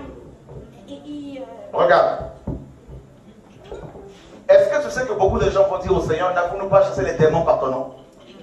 N'avons-nous pas prophétisé par ton nom? Matthieu 7, 21 à 23. Ils ont chassé les démons des gens. Les gens étaient guéris, délivrés par leur ministère, mais pourtant ils vont à l'enfer. C'est pas parce que Dieu utilise une personne que Dieu est d'accord avec elle. C'est ça souvent l'erreur que nous commettons. C'est pour cela que beaucoup de chrétiens vont en enfer. On ne juge pas les gens par rapport aux fruits, mais par rapport aux dons. C'est ça l'erreur. On reconnaît un arbre à ce fruit et non au don. Satan prophétise. Satan parle en langue. Satan fait des miracles mensongers. Satan fait des guérisons mensongères. Mais Satan n'a pas l'amour. Satan n'est pas soumis à la parole de Dieu. Si vous voulez aller au ciel, soumettez-vous à la parole et non, ne vous fiez pas aux dons spirituels de gens, à l'éloquence de gens. Fiez-vous à ce que Dieu dit dans sa parole. Alléluia. Ah ouais, on peut acclamer le Seigneur véritablement, les sœurs. Nous serons jugés par la parole. Lors du jugement dernier, lors du jugement de l'Église, Dieu nous posera des questions. Tu as fait telle chose. Prouve-moi dans ma parole. Où c'est écrit? Oh Seigneur, mais tu sais. Non. Prouve-moi dans ma parole. Frère, moi je veux l'enfer. Hein. Ce que je vous dis là, c'est parce que je vous aime, parce que j'aime Dieu, parce que je veux aller au ciel. Je veux être sauvé. Je veux être enlevé. Je ne veux pas rater l'enlèvement. Je veux être devant Dieu ce jour-là. Je veux dire, Seigneur, je tout fais selon ta parole. Vous avez dit que vous avez été enlevé. Vous avez vu le royaume de Dieu. Vous avez dit? Oui. Je suis curieuse. Qu'avez-vous vu?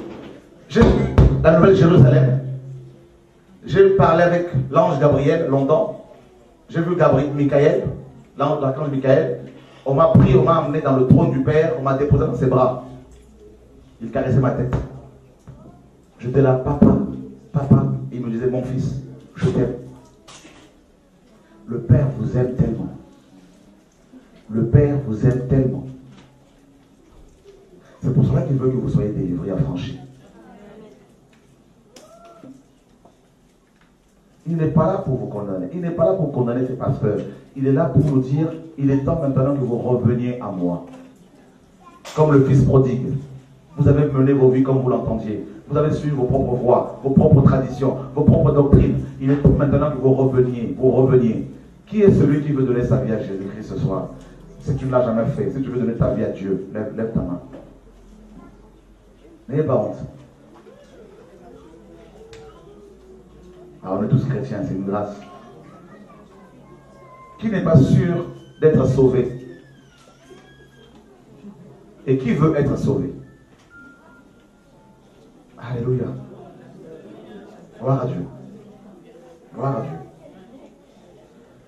Les jeunes sœurs, les jeunes filles qui veulent abandonner le copinage, les petits copains pour suivre Jésus-Christ, qui veulent abandonner le sexe pour suivre Jésus-Christ, levez vos mains. N'ayez pas honte. Venez ici. Venez, on va prier pour vous. Il est question de la vie éternelle. On n'a pas honte de cela. Non. On va prier pour vous au nom de Jésus-Christ. Ou c'est pas grave, tu peux rester là où tu es, c'est pas grave. On va prier. On va prier. On va prier pour toi. Lève simplement tes mains. Seigneur, je prie pour cette jeune fille. Qu'elle soit délivrée. Je commande à cet esprit de ténèbres de la lâcher. Lâche-la maintenant. C'est au nom de Yeshua que je te chasse. Tu as entendu son cœur.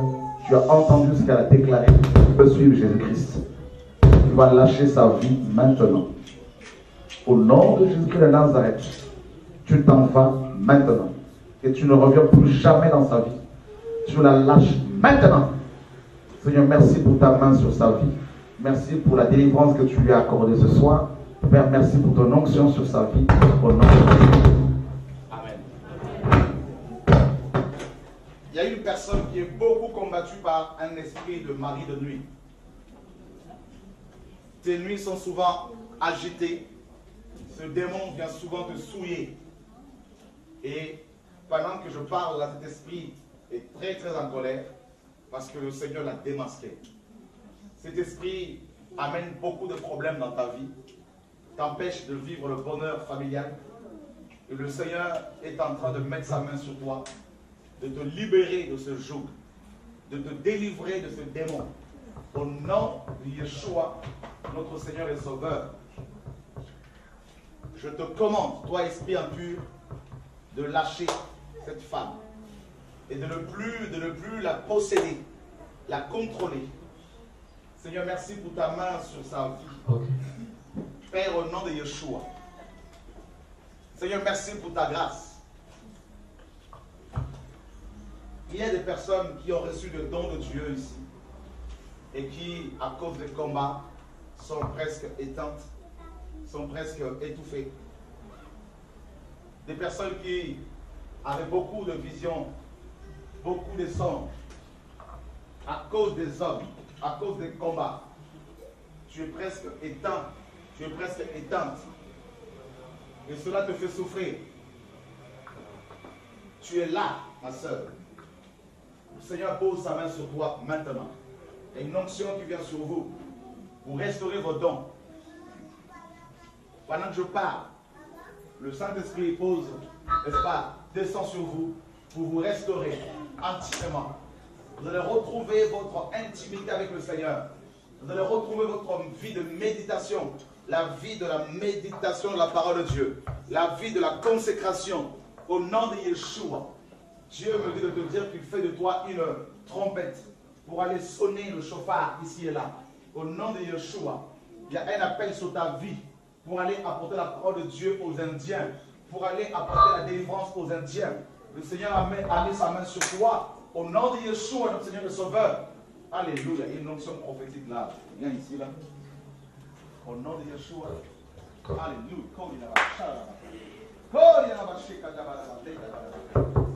Voici la puissance de Dieu sur vous. Alléluia. Une belle onction là. Alléluia.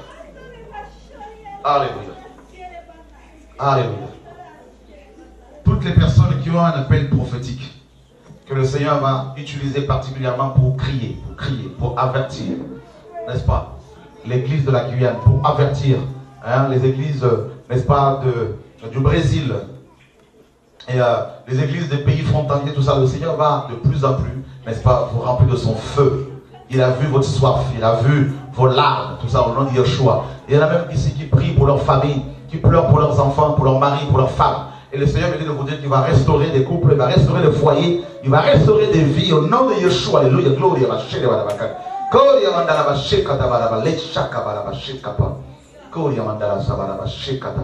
Seigneur, c'est devant ton trône que nous venons, mon Dieu. Seigneur, que des chaînes soient brisées.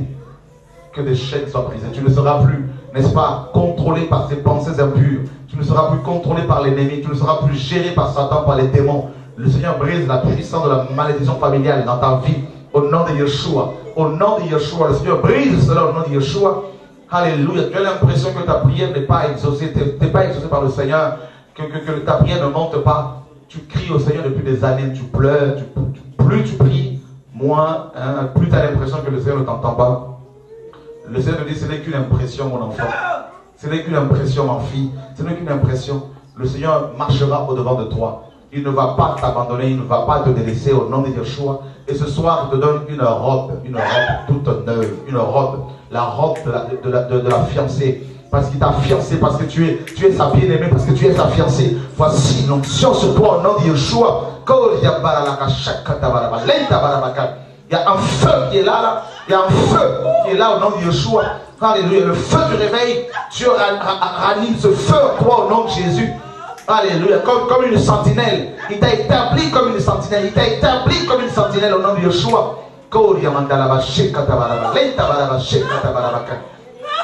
Alléluia. Alléluia. Il y a des personnes ici qui ont le ministère de la délivrance. Dieu vous a établi pour aller libérer son peuple, pour aller chasser les démons. Il y a une onction qui vient sur vous pour confirmer cet appel. Au nom de Yeshua. Oh, alléluia. Saint-Esprit, merci. Merci pour ton œuvre dans nos cœurs, pour ton œuvre dans nos vies, Seigneur mon Dieu, au nom de Yeshua. Alléluia. Gloire à ton nom, mon Dieu. Tu as assez pleuré de lui, le Seigneur. Tu as assez souffert. Tu as assez pleuré. Je veux te restaurer. Je veux restaurer ta vie. Tu te sens tellement seul. Tellement seul, incompris, incomprise. Et le Seigneur te dit, mon enfant, ne cherche pas à être compris par les hommes. Ne cherche pas, ne prouve. Tu n'as rien à prouver à qui que ce soit, mon enfant. Tu n'as rien à prouver. Rien. Le Seigneur a vu les efforts que tu as faits. Le Seigneur a vu toutes les fois où tu as aidé les gens. Toutes les fois où tu as voulu vraiment satisfaire, répondre aux besoins des uns des autres. Et tu as reçu de la méchanceté en échange.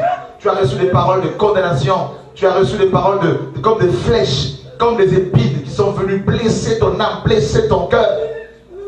Tu as eu l'impression, tu as voulu partir loin, loin où personne ne pouvait te voir, où personne ne pouvait te parler, où personne ne pouvait te voir, mais tu ne pouvais pas le faire. Tu te sens comme prisonnier, comme prisonnière du Seigneur. N'est-ce pas? Tu es dans cette barque dans laquelle le Seigneur t'a mis, et là tu es en train de pleurer, de gémir, de souffrir. Mon enfant, je t'aime. Je t'aime, ma fille chérie. Je t'aime plus que tu ne le crois. Mon amour ce soir te guérit. Mon amour ce soir te restaure en profondeur. Mon amour ce soir te libère de ces préjugés. Mon amour ce soir, n'est-ce pas? Souviens-toi de ce jour où je t'ai touché. Souviens-toi de ce jour où tu t'es tourné vers moi, parce que mon esprit était tombé sur toi. Souviens-toi de ce jour où tu ne voulais rien savoir. C'était seulement moi, matin, midi, soir. C'était seulement moi ton époux, ton époux. Et tu m'as supplié, tu m'as prié pour que je te visite pendant ce jour. Tu m'as supplié pour que je te parle, pour que je te dise ce que j'attends de toi, mon enfant. Je veux me révéler à toi sur ta couche. Je veux te visiter. Je veux te transporter un esprit. Te révéler ma pensée. Te révéler mon amour. Oui, tes enfants m'appartiennent. Tu me les as consacrés. Ces enfants m'appartiennent. Comme Anne a consacré son enfant, n'est-ce pas, à l'Éternel. Cet enfant m'appartient. Ces enfants m'appartiennent. Ils sont mes serviteurs. L'ennemi ne mettra pas sa main sur eux. La maladie ne pourra pas les détruire. Parce que ma main est sur eux. Ma protection est sur eux. Au nom de Yeshua. Oh Dieu d'Israël, au nom de Yeshua, au nom de Yeshua, au nom de Yeshua, au nom de Yeshua. Oh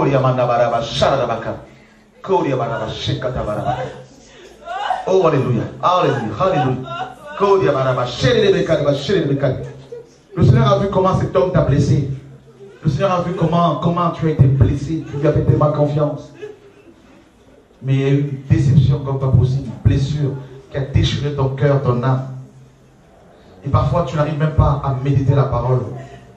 Tu l'ouvres et tu médites, tu essaies de lire, tu ne comprends pas. Et le Seigneur te dit, je veux ouvrir tes yeux, mon enfant. Et je veux t'enseigner ma parole. Je veux te renseigner comme on ne te l'a jamais enseigné. Parce que je t'aime. Parce que tu as de la valeur à mes yeux. Et le Seigneur dit aux gens malades ce soir, n'est-ce pas, vous qui avez foi en lui, le Seigneur vous guérit. Il y a une femme qui est guérie d'arthrose ce soir au nom de Yeshua. L'arthrose est brisée dans ta vie au nom de Yeshua, notre Seigneur le Sauveur. Toutes ces douleurs s'en vont maintenant dans ta vie au nom de Yeshua, notre Seigneur le Sauveur. Alléluia, gloria, alléluia. Viens, viens, une guérison sur toi. Viens. Le Seigneur t'aime beaucoup, viens. Alléluia. Gloire à ton Seigneur. Magnifique le Seigneur.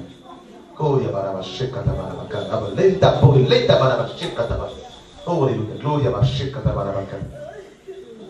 tu as reçu le don de guérison et tu doutes à chaque fois. Tu dois prier pour les malades. Le Seigneur t'a promis cela au nom de Yeshua. Alléluia, Seigneur, merci pour cette femme, Seigneur, mon Dieu, que tu guéris, que tu restaures, mon Dieu, Père, au nom de Yeshua. Le Seigneur va restaurer, le Seigneur va guérir les membres de ta famille, le Seigneur va toucher les cœurs les plus durs, le Seigneur va les toucher, les convaincre. Son esprit tombera sur les gens de ta famille, les membres de ta famille. Le Seigneur te dit, je te connais, je connais tes larmes, tes pleurs, les soucis de ton cœur, au nom de Yeshua. Le Seigneur te dit, fais-moi confiance, il y a une guérison physique que le Seigneur t'accorde ce soir, au nom de Yeshua, notre Seigneur le Sauveur. Est-ce que nous pouvons nous mettre debout, frères et sœurs, et nous allons prier, nous allons finir par là, au nom de Yeshua. Là où vous avez mal, touchez là où vous avez mal. Touchez là où vous avez mal. Alléluia. Gloire à ton nom, Seigneur.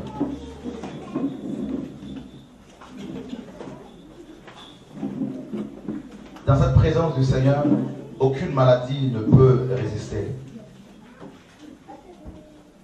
Aucune maladie. Aucune douleur. Problème de diabète, une personne que le Seigneur a guéri ici, au nom de Yeshua.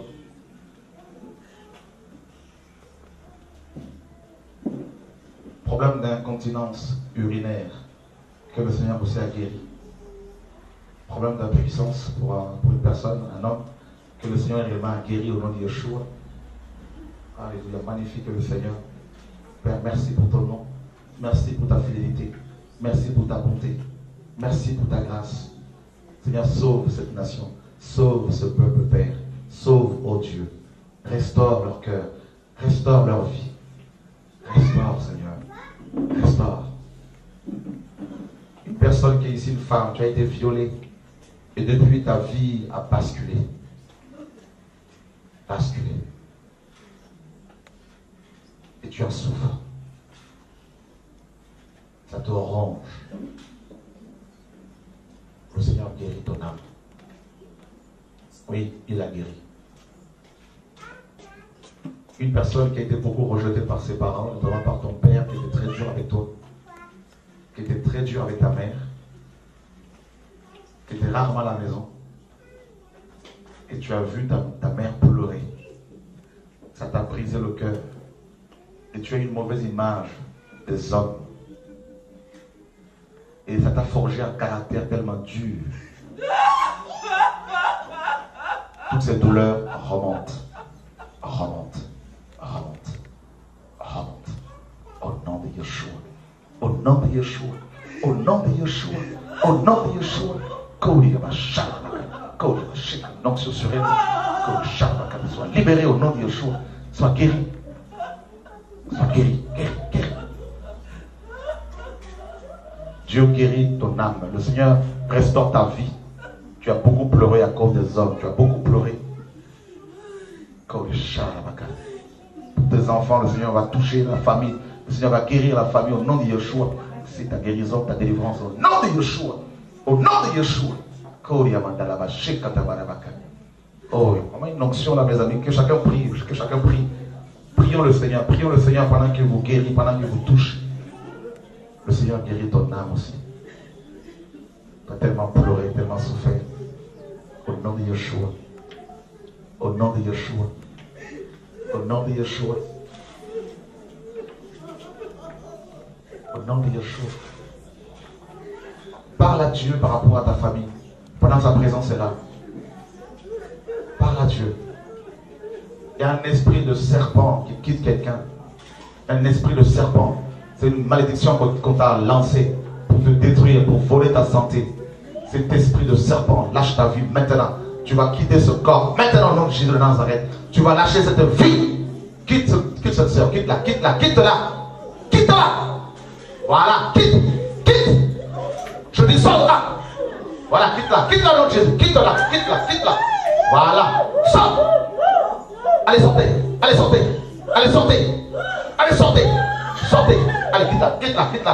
quitte-la. Voilà. C'est une délivrance que je t'accorde, ma soeur. Tu as assez pleuré. Allez, sors. Que chacun prie pendant que l'onction touche les cœurs. Au niveau de ton ventre, on a mis une malédiction. C'est quelque chose au niveau de ton ventre. Tu sens comme une chaleur au niveau de ton ventre. C'est une délivrance que je t'accorde. C'est parce qu'on veut provoquer le cancer de l'utérus dans ta vie. Et Dieu ne veut pas de cela. Ma soeur, voici son onction sur toi. Voici ta délivrance. Voici ton miracle. Voici ta restauration. Au nom de Jésus de Nazareth. Soyez délivrés maintenant.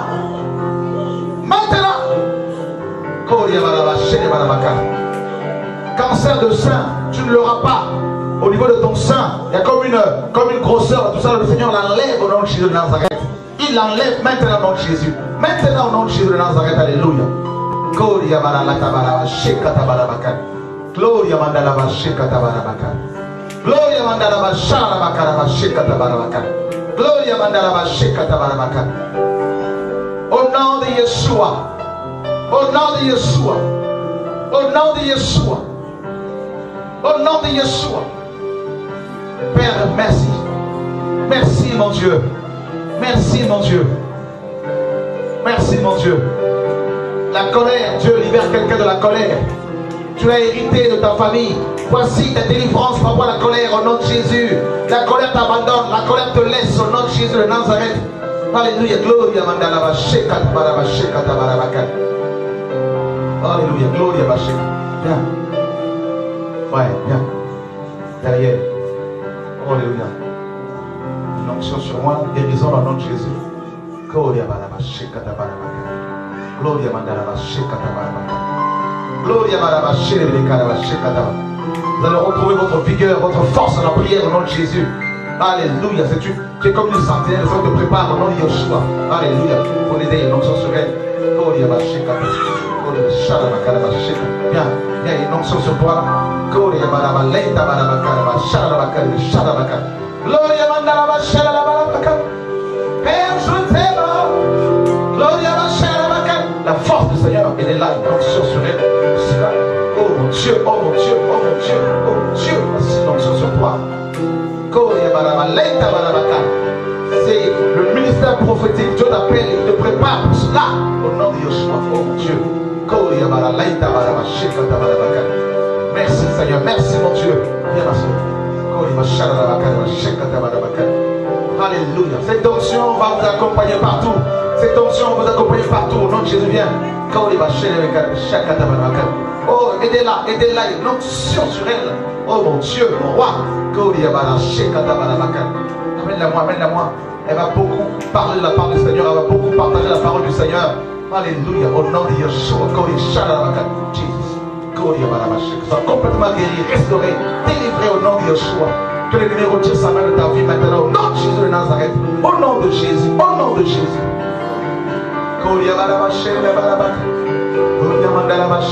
Voici la puissance de Dieu sur toi. Oh, alléluia. Gloria ma chère. Viens, viens. Oui, oui. Alléluia. Gloria ma chère. Oh, magnifique le Seigneur. Magnifique le Seigneur. Magnifique le Seigneur. Gloria ma chère. Josiane aussi. La soeur Josiane. Gloria. Gloria ma chère. La macana. La chère. Elle est là. Gloria. Chala ma chère. Oh, my. Gloria. Chala la macana. Alléluia. Gloria ma chère. Oh, il y a une onction ce soir, frère. Dieu restaure les cœurs. Il restaure des vies.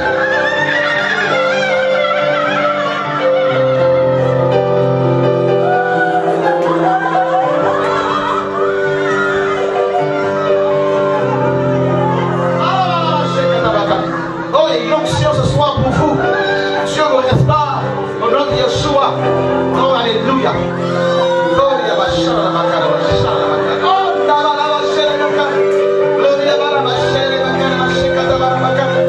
Alléluia. Il te guérit, jeune homme. Il te guérit, le Seigneur. Il te guérit, le Seigneur, au nom de Yeshua. Alléluia. Vous allez témoigner la gloire de Dieu. Gloria. Oh, viens, viens, viens. Il est là. Voici la puissance de Dieu sur toi, là. Au nom de Yeshua. Gloria. Barabaleta, barabachele, de Mikara, Shalmaka. Gloria, barabalaita, barabashikata, barabaka. Oh, Dieu de gloire. Alléluia. Seigneur, merci pour ce peuple. Merci pour ce peuple, Seigneur, merci. Bien. Le Seigneur te connaît, le Seigneur t'aime beaucoup. Il va essuyer tes larmes au nom de Yeshua. Alléluia. Oh, alléluia. Gloria, ma chérie, de Shalmaka. Oh, alléluia. Gloria, barabashalmaka. Gloria, mandarabashikata, barabaka, barabalaita, barabaka. Le Seigneur te dit, le chemin est long, mais je veux te conduire. Je veux te montrer le chemin. Je ne te délaisserai point. Je ne t'abandonnerai point. Le Seigneur t'a fait des promesses. Il me dit de te dire qu'il va les accomplir. Tu verras la rétribution des méchants. Il dresse une table devant toi en face de tes adversaires. Il va moindre plus ta tête et ta coupe va déborder. Le Seigneur te prépare pour les noces. Il te prépare, il t'habille en marié. Je te vois habillé en marié. Le Seigneur te dit, je veux te visiter mon enfant. Et tu verras ma gloire se manifester dans ta famille au nom de Yeshua. Alléluia, gloria, ma chère, la makara, ma chère, alléluia, vous voulez que je prie pour vous? Venez, venez, venez, venez. Oh, alléluia, aidez-les, tout le monde là, aidez-la. Gloria, ma chère, il y a une onction prophétique sur toi. Gloria, ma chère, gloria, ma chère, c'est ta parole, c'est le dit. Ne pas quoi, Jesus, alléluia, merci la puissance de Dieu. Gloria, ma chère, gloria, ma chère.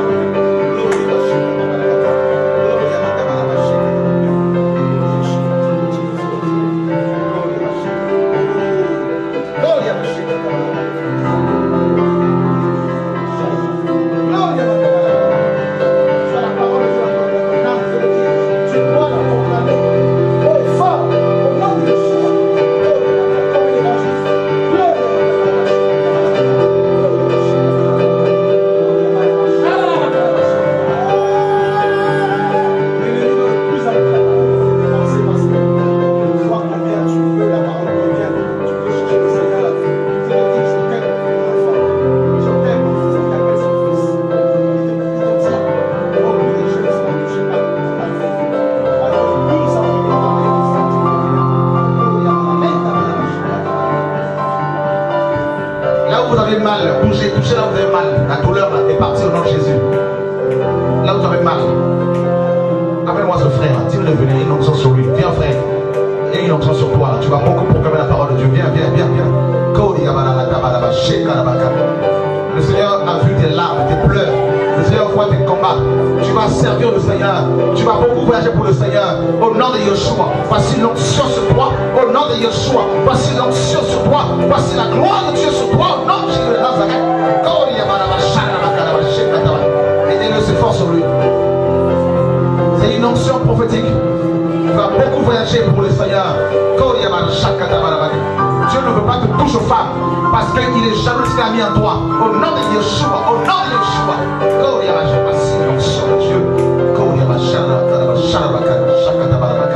Alléluia. Amène-la, la femme là. Viens, viens, viens, viens. Il y a une onction derrière, il y a une onction sur elle. Amène-la, une onction sur elle là. Dieu la moins, Dieu la moins. Voici la puissance de Dieu sur toi. Une onction sur elle. Aidez-la, aidez-la, aidez-la. Prenez l'aider là. Il y a une onction sur elle. Dieu, oh Dieu. Aidez-la, c'est fort sur elle. Alléluia, gloria barabaka. Aidez-la, il y a aussi l'onction sur toi. Aidez-la, c'est fort sur elle. Oh mon Dieu, aidez-la. Aidez-la, aidez-la, c'est fort sur elle. Là, il y a une onction sur moi. Jesus. Oh, alléluia, gloria barabaka. Jesus. Gloria barabaka. Oh, gloria barabaka. Jésus, Jésus, mon Dieu. Alléluia. Je te vois construire une grande maison, mon frère. Je te vois construire une grande maison. Dieu t'a donné une grande maison, une maison de prière.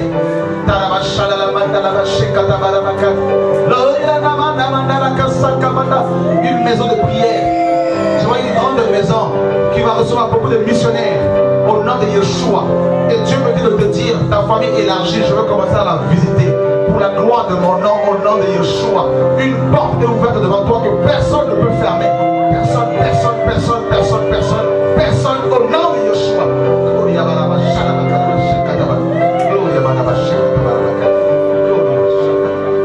nom de Yeshua.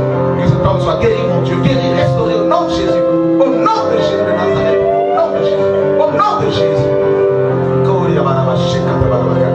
Alléluia, gloire à Dieu. Dieu vous console. Jeune fille, viens, viens, viens. Jesus.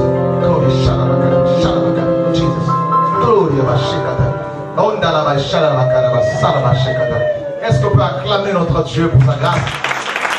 Je sais qu'on va beaucoup chanter pour Dieu. Apprends à jouer les instruments. Je te vois jouer de la guitare, tout ça, les instruments, tout ça, tu vas chanter. Tu es comme une perle pour le Seigneur. Le Seigneur, oh alléluia, gloria, il t'aime tellement. Je le vois en train d'essuyer des larmes. Pour ta famille, le Seigneur te dit, je m'en occupe. Je m'en occupe. Venez doucement, venez, venez, venez. Oh Dieu. Non, le Seigneur est bon. Le Seigneur est bon. Le Seigneur est bon. Il est bon. Le Seigneur t'ouvre l'intelligence. C'est ce qu'il me dit de te dire. Il ouvre l'intelligence. Et tu vas aller loin dans les études. Au nom de Yeshua. C'est ce qu'il me dit de te dire. Il te guérit. Il te restaure. Et tu vas beaucoup aider ta famille. Au nom de Yeshua. Comme un médecin, tu vas soigner beaucoup de gens. Tu vas aider beaucoup de gens au nom de Yeshua. Oh, alléluia. L'onction ici, là. Alléluia, alléluia, alléluia. Alléluia, gloria mandala shekataba. Gloria mandala shadabaka. Gloria mandala shedebeka sarabaka. Gloria mandala shakataba. Oya mandala sakarabaka. Gloria mandala shekataba. Mandala shekataba. Alléluia. Alléluia. Oh Seigneur, merci. Oh Seigneur. Oh Seigneur, oh Seigneur, oh Seigneur. Oh Seigneur. Dieu me dit de dire à quelqu'un, tout est possible à celui qui croit. Tout est possible. Tout est possible. Dieu vous appelle. Oui, Dieu vous appelle.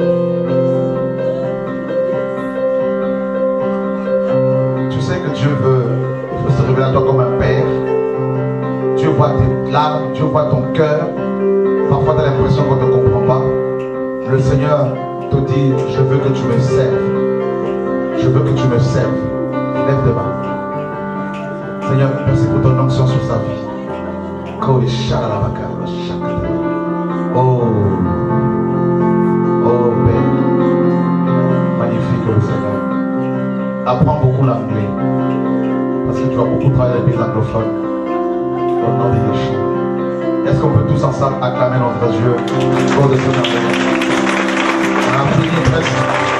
Voilà. Soyez fortifiés, encouragés au nom de Yeshua.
Il est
senti une guérison dans son corps ce soir? Qui a reçu vraiment de la part du Seigneur cette libération totale? Guérison totale au nom de Yeshua. Alléluia. Gardez votre bénédiction. Gardez-la précieusement. D'accord? Gardez-la. Gardez-la. Au nom de Yeshua. Qui a été béni ce soir? Qui a été visité par le Seigneur ce soir? Qui veut rendre gloire à Dieu ce soir? Qui veut acclamer le Seigneur ce soir? Alléluia! Merci Jésus!